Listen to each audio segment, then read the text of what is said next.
Hi, it's Katie from Simply Clean Meals, and today we're going to talk about cleaning up. This is the dreaded chore for cooks and eaters, and I want to give you some tips to make it a little bit easier.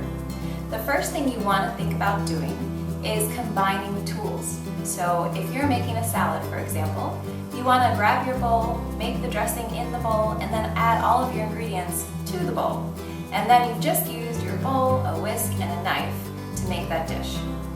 If you're baking, think about using one of these measuring cups as your mixing bowl, so you can measure and mix in the same thing. Also, don't use measuring spoons if you don't have to. So if you're cooking, you can just kind of eyeball spices and drop them in. The only time you don't want to combine tools is when you're cooking meat, fish, or poultry. Of course, those always have their own tools. The second thing you want to think about doing is keeping a clear countertop.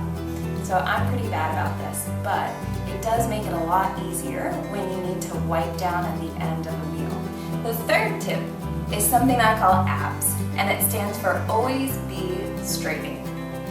This means that whenever you're hanging out in the kitchen, right, waiting for coffee to brew, waiting for tea, water to boil, whatever it is, you can clean something up. You can empty the dishwasher, empty the drying rack, fold something can be done. The fourth tip is to plan ahead. So if you know that you're gonna have a busy night and you're gonna get home late and still wanna cook dinner, think about doing a one-pot meal. So a soup is really good for this, or some sort of bean dish, but something that can go in one pot, and therefore there's a lot less to clean up. And the fifth and final tip is to read your dishwasher manual. You're gonna find all kinds of tips and figure out what those little racks that are hanging out the side are for. So I hope you found this useful. If you did, leave a comment below and let me know what sorts of things that you do to minimize cleanup, make it go faster for you and your family. All right, thanks, see you later.